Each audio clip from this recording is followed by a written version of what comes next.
দেখো, আজকের যে বিষয়টি সম্পর্কে আমরা জানবো সেটা আগের দিনই আমরা জেনে গিয়েছিলাম, ইন্টেলিজেন্স বা বুদ্ধি এবং বুদ্ধি সম্পর্কিত বিভিন্ন তত্ত্ব যেগুলো রয়েছে। তো বুদ্ধি এবং বুদ্ধি সম্পর্কিত বিভিন্ন তত্ত্ব সম্পূর্ণটা আমাদের সিলেবাসে নেই, কিন্তু কিছু কিছু ক্ষেত্রে রিলেটেড প্রশ্ন পড়ে বলে আমরা যেগুলো ইম্পর্টেন্ট এরিয়া আছে সেই জায়গাগুলো ভালো করে আমরা দেখে নেব, যে যে জায়গাগুলো ইম্পর্টেন্ট রয়েছে। দেখো, একটা জিনিস আমরা প্রায়শই প্রত্যেকেই বলে আসি, প্রত্যেক দিন জীবনে এই কথাগুলো হয় শুনতে হয় নাই বলতে হয়, যে তোর এতটাই বুদ্ধি কম যে তোর দ্বারা কিচ্ছু হবে না। এই কথাগুলো হয় আমরা কাউকে বলে থাকি, নয় আমাদেরকে কেউ বলে থাকে।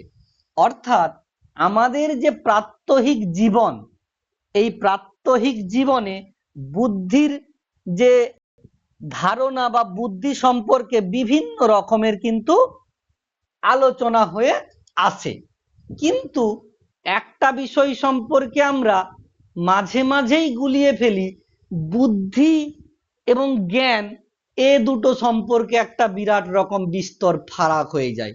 আবার বলি কি ওর বুদ্ধি কম, আবার বলি তার বুদ্ধি বেশি। কিটা বেশি অ্যাকচুয়ালি?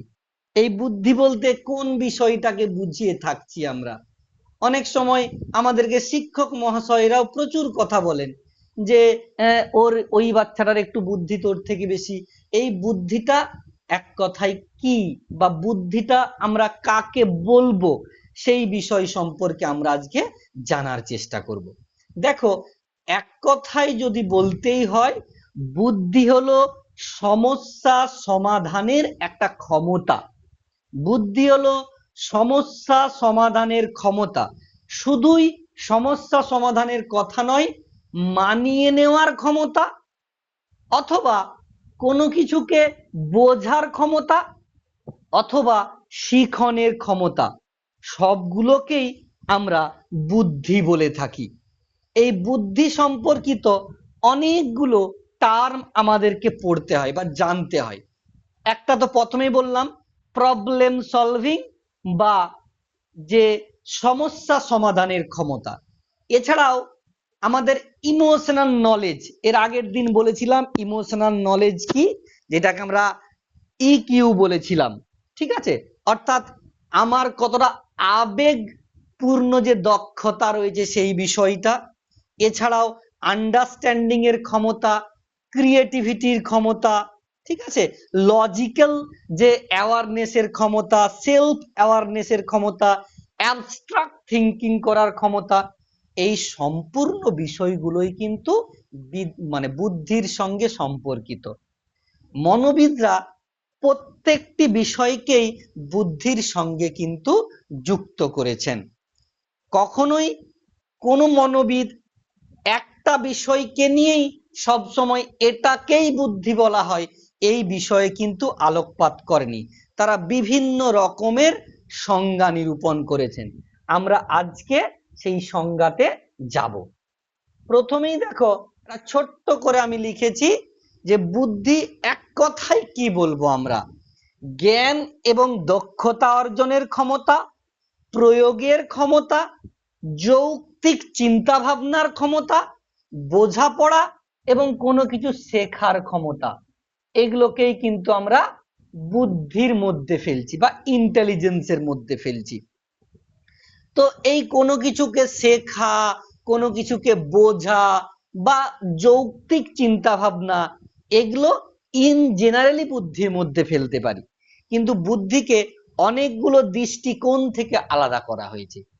যেমন আমরা যখন কোনো বিষয়ের শ্রেণীবিভাগ করি, কোনো বিষয়কে জানার চেষ্টা করি, বিভিন্ন ভিত্তি বা দৃষ্টিকোণ থেকে আমরা তাকে বিভাগ করি বা জানার চেষ্টা করি। তার মানে বুদ্ধিকেও আমরা বিভিন্ন দৃষ্টিকোণ থেকে জানার চেষ্টা করব।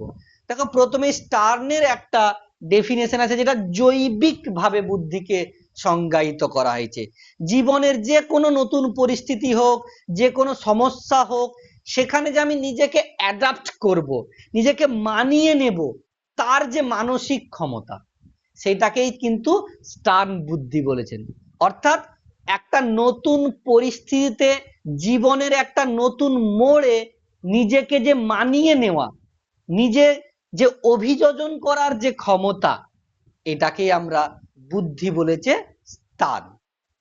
এবং এডওয়ার্ড কি বলেছেন, যে কোনো পরিবর্তনশীল এরকম একটা পরিস্থিতি অথবা বিভিন্ন রকম ক্রিয়াকলাপ করার যে ক্ষমতা, বিভিন্ন পরিস্থিতিতে বহুমুখী প্রতিক্রিয়া করার যে ক্ষমতা, এটাকে এডওয়ার্ড বুদ্ধি হিসাবে সংজ্ঞায়িত করেছেন। অর্থাৎ যে আমাদের বিভিন্ন ধরনের বা বিভিন্ন রকমের প্রতিক্রিয়া করার ক্ষমতা, যখন পরিস্থিতি অনুযায়ী আমরা সেটাকে করছি। একটা ছোট্ট কথা ভাবনা চিন্তা করো, আমরা বিয়ে বাড়িতে গিয়ে হাসি খুশি থাকছি, কোনো একটা শোকপূর্ণ বাড়িতে গিয়ে একটু শোকগ্রস্ত বা কাঁদছি। এই যে পরিস্থিতির পরিবর্তনের সঙ্গে যে বহুমুখী প্রতিক্রিয়া করার ক্ষমতা, এটাকে কিন্তু বুদ্ধি হিসাবে বলেছেন কে, এডওয়ার্ড। এগুলো কি জীবনের সঙ্গে সম্পর্কিত, তাই জৈবিক কিছুকে শিক্ষামূলক বা শিক্ষা সংক্রান্ত সংজ্ঞার মধ্যে ফেলতে পারি, যার মধ্যে একটা কি কোনো কিছু শেখার যে মানসিক ক্ষমতা, এক কথায় বুদ্ধি মানসিক ক্ষমতা। যখন কোনো কিছুকে শিখছি তার যে মানসিক ক্ষমতা, তাকে বুদ্ধি বলা হয়ে থাকে। আবার এটা বলেছে বাঙ্কিমহাম, এটা বলেছেন।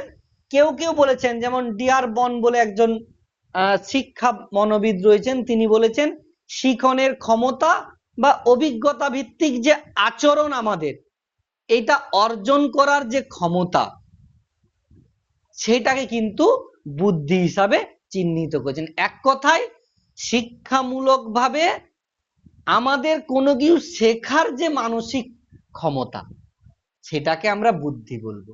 মানে ধরো একটা পরিস্থিতির মধ্যে আছো, তুমি কোনো কিছু শিখছো, এই যে শিখার ক্ষমতা, অভিজ্ঞতা থেকেও আমরা কোনো কিছু শিখছি, এই যে শেখার যে ক্ষমতা, কোনো অভিজ্ঞতাকে সুবিধাভাবে গ্রহণ করার যে ক্ষমতা, সেটাকে শিক্ষা সংক্রান্ত ভাবে আমরা বুদ্ধি বলতে পারি।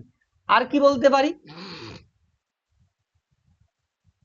মানসিক ক্ষমতা সংক্রান্ত কিছু সংজ্ঞা আছে, যেখানে বলছে যে কোনো কিছু বিমূর্ত চিন্তন করার যে ক্ষমতা, অর্থাৎ যে জিনিসটা মূর্ত নয়, যেমন স্বাধীনতা, মায়ের বাবার ভালোবাসা, বন্ধুত্ব, স্নেহ, মায়া, মমতা, এই যে বিমূর্ত বিষয়গুলো রয়েছে, সেগুলো সম্পর্কে যে চিন্তনের ক্ষমতা, সেটাকেই বুদ্ধি বলা হয়। অর্থাৎ বিমূর্ত চিন্তন এর যে ক্ষমতা, তাকে বলেছে কি বুদ্ধি। ছোট্ট করে একটা ইংলিশ ডেফিনেশন দেখো, the ability to carry on abstract thinking. যেগুলো অ্যাবস্ট্রাক্ট থিঙ্কিং বা বিমূর্ত যে চিন্তন বা বিমূর্ত যে ধারণা, সেগুলোকে জানা বা সেগুলোকে জানার যে একটা ক্ষমতা, সেটাকেই বলা হচ্ছে কি বুদ্ধি। অনেকে আবার বলেছে বিভিন্ন রকমের যে চিন্তা, তার যে ক্ষমতা, অল রাউন্ড থিঙ্কিং ক্যাপাসিটি অথবা মেন্টাল এফিসিয়েন্সি, আমাদের যে মানসিক যে দক্ষতা রয়েছে, সেটাকে বুদ্ধি বলেছেন ভার্নন বলে একজন শিক্ষা মনোবিদ।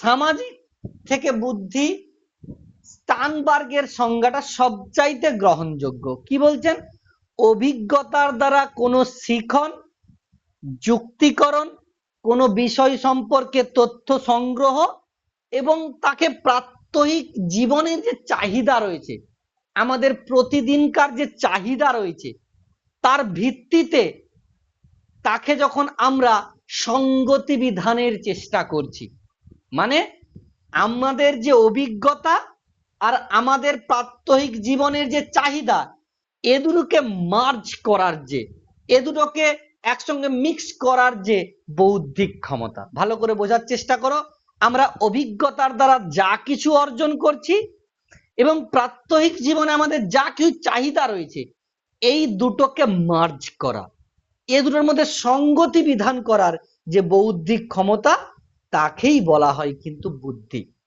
তাহলে বুদ্ধি সম্পর্কে আমরা একটা ছোট্ট ধারণা পেলাম কি একটা মানসিক দক্ষতা বা মানসিক ক্ষমতা। সবচাইতে ওভারঅল যে পরীক্ষালব্ধ গ্রহণযোগ্য তত্ত্ব দিয়েছেন কি হুইসলার।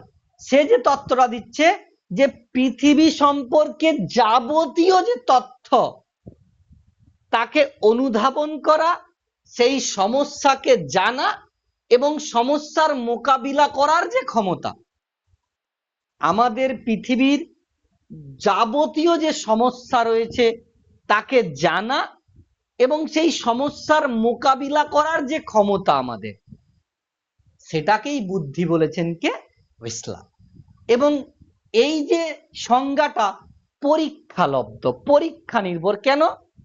আমাদের যে কোনো সমস্যা পৃথিবীর মধ্যে সামাজিক হতে পারে, জৈবিক হতে পারে, সেটা মনস্তাত্ত্বিক হতে পারে, সমস্ত রকমের যে সমস্যা তাকে অনুধাবন করা এবং তার যথাযথ সমস্যার সমাধানের যে ক্ষমতা তাকেই কিন্তু বলেছে কি বুদ্ধি বা ইন্টেলিজেন্স। এই বুদ্ধি বা ইন্টেলিজেন্সের কয়েকটা গুরুত্বপূর্ণ বৈশিষ্ট্য বা উপাদান বলতে পারি, এগুলোকে উপাদান হিসাবে আমরা দেখতে পারি। ছোট্ট ছোট্ট করে লিখেছি দেখো, এই কথাগুলোই আমরা আলোচনা করে চলে এসেছি। প্রবলেম সলভিং, কোনো কিছু সমস্যার সমাধান করার যে ক্ষমতা, যে কোনো সমস্যার। ক্রিয়েটিভিটি, কোনো কিছু উদ্ভাবনীমূলক উৎপাদনের যে ক্ষমতা তাকে ক্রিয়েটিভিটি বলে, উৎপাদনীমূলক ক্ষমতা এক ধরনের। প্ল্যানিং, অবশ্যই তোমরা ভালোভাবে জানো যারা ইঞ্জিনিয়ার, সেটা সফটওয়্যার হতে পারে, সেটা মেকানিক্যাল হতে পারে, সেটা সিভিল হতে পারে, it's a very very critical thinking, analytical তাদের আইডিয়া রয়েছে। এই জন্যই তারা খুব সুন্দর প্ল্যানিং করতে পারে। যে কোনো তুমি একটা ছোট্ট জায়গা দিয়ে দাও, এই জায়গার মধ্যে কত ধরনের ঘর হতে পারে সেগুলো কিন্তু সিভিল ইঞ্জিনিয়ার দেয়। তাহলে প্ল্যানিং একটা বুদ্ধির অংশ। আর কি সেলফ অ্যাওয়ারনেস, বর্তমান সময়ে যেটা আমাদের মধ্যে নেই। কোনো বিষয় সম্পর্কে, নিজের সম্পর্কে জানাটাও এক ধরনের বুদ্ধির উপাদান। অর্থাৎ আমি নিজে অ্যাওয়ার থাকবো, তখনই আমার মধ্যে বুদ্ধির সঞ্চার হবে। যদি আমার মধ্যে বুদ্ধির সঞ্চার না হয়, আমি দেখবেন হাদাগোবা থাকি, তাহলে কিন্তু এই যে সেলফ অ্যাওয়ারনেস, নিজের থেকে যে কোনো বিষয় সম্পর্কে সচেতনতা বা সচেতনতা, এটা কিন্তু তৈরি হবে না যদি আমার মধ্যে বুদ্ধি বা ইন্টেলিজেন্স না থাকে। ইমোশনাল নলেজ, এটা এর আগের দিন একটা ছোট্ট গল্পের মতো করে বলেছিলাম যে একটা বিয়ে বাড়িতে তুমি একজন বিরাট বড় প্রফেসর, বিয়ে বাড়িতে বা একটা মৃত্যু হয়েছে এমন বাড়ি যদি ধরি, মৃত্যু বাড়িতে তুমি গিয়ে কাঁদার জায়গায় হাসছ, দাঁত বের করে একদম 32 পাটিকেই বের করে হি হি করে হাসছি, তুমি কোনো মতেই শিক্ষিত এবং বুদ্ধিমান নয়।